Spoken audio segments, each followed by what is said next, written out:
2019. E os dois falaram justamente sobre isso, como ele consegue corrigir não só o sistema, mas também posicionamento corporal e coisas dentro do sistema para elevar isso. Eu trabalhei com o Carille no Corinthians, ele era auxiliar do Tite na época, na verdade, do clube, né?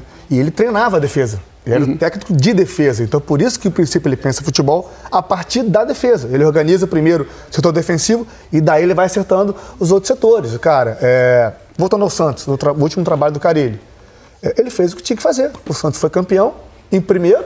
Claro, teve alguma instabilidade, todo time grande que cai, que nunca jogou a Série B, passa por um momento estável. Eu acho que teve alguma sequência de alguns resultados ruins, mas o acesso do Santos, em momento algum, ele foi colocado em questão. Exatamente. Em relação ao grupo que você falou, é um treinador totalmente de grupo, né?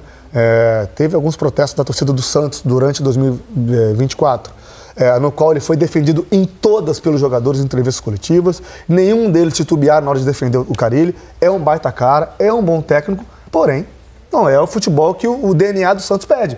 Se a gente falar em Santos, a gente pensa em Neymar, em Robinho, em Pelé, enfim, tem esse um futebol ofensivo, né? Mas assim, ele não é um treinador de futebol ofensivo, mas entrega um bom desempenho, um bom equilíbrio. Vamos dar uma olhada em mais trechos da apresentação, da entrevista coletiva de apresentação do Fábio Carille, onde ele fala sobre esquema tático, como ele vai usar esse time do Vasco, e também fala sobre Felipe Coutinho e Payet. Começamos a trabalhar hoje, o grupo ainda está dividido, né? Não sou engessado, eu tenho as minhas preferências, mas não sou engessado. Eu sou muito de respeitar o que o elenco pode me dar, para que eu possa tirar o melhor desses jogadores.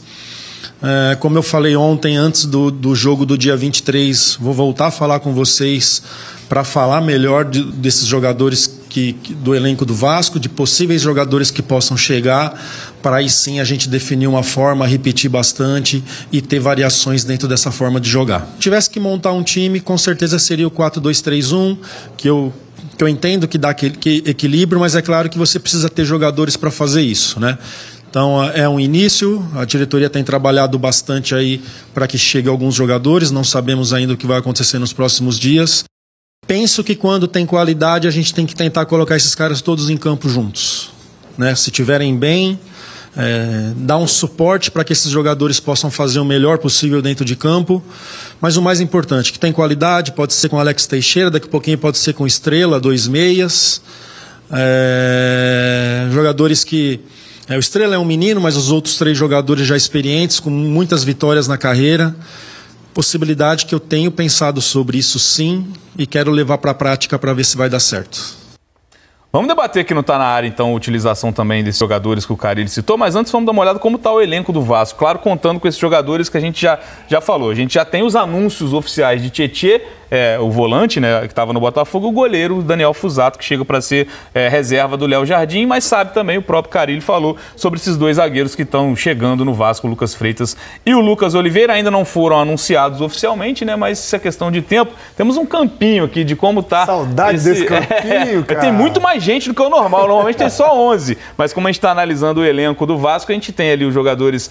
claro que isso pode mudar também, a utilização dos jogadores como titulares ou como reservas. A gente vê ali o Léo Jardim, já com o Daniel Fusato como uma das opções. A defesa, já sem o nome do Maicon, por exemplo, mas com o João Vitor, o Lucas Freitas, o Lucas Oliveira como opção, o Paulo Henrique e Puma de um lado, o Lucas Piton do outro com o Vitor Luiz e o Leandrinho. A gente tem o Hugo Moura ali com o Zé Gabriel, o Souza, o Tietê com o Jair, e aí eu até fico nessa dúvida também se o Tietê já chega para ser titular, se vocês imaginam o Tietê já jogando pra mim, sim. Nesse time do Vasco. Coutinho e Payet também ali para uma posição só, mas a gente também não sabe como vão ser utilizados, e a gente tem as opções ali também do Paulinho voltando e tudo mais. São jogadores que o Vasco conta para a posição.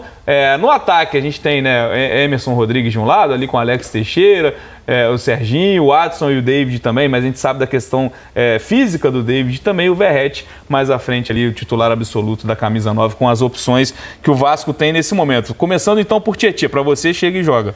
Para mim, chega e joga pelo dinamismo, pela velocidade que ele entrega nesse meio de campo, e é o que o Vasco precisa, né? É um jogo de transição, é um jogo como gosta de jogar o Carille. E o Tietê entrega, né? Além de o Tietê consegue jogar em 2 ou 3 posições, é um jogador polivalente, você consegue mudar o seu esquema de jogo sem trocar um jogador de campo. Então, assim, até imagino que o Tietê possa começar jogando um pouco aberto pelo lado, aquele meia que joga pelo lado direito ali.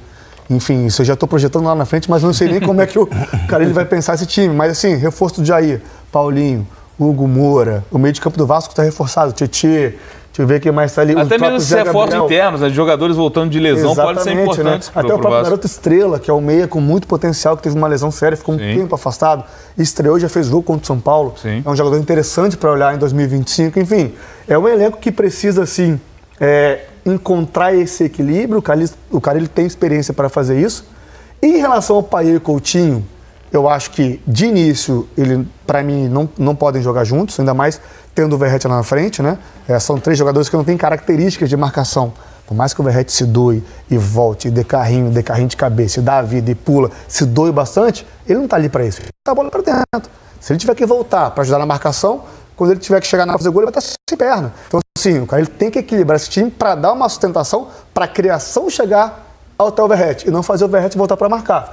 Eu acho que de início não, ele vai ter que escolher, é uma escolha difícil, vai depender muito de como eles se apresentarem agora na pré-temporada, como for o desenrolar desse início dos treinamentos, mas é uma equipe assim, que precisa de reforço, mas está se encaminhando. Como eu falei, o Vasco não tem saúde financeira para adquirir, comprar e pagar lá a transferência, mas está se encaminhando, está se reforçando. Se confirmar o Maurício Lemos, é um baita no reforço, eu acho que chega também para ser titular, tem 29 anos, me espantou, para mim já tinha 32, fui até olhar aqui, tem 29 anos ainda, então tem muita lenha para queimar o Maurício.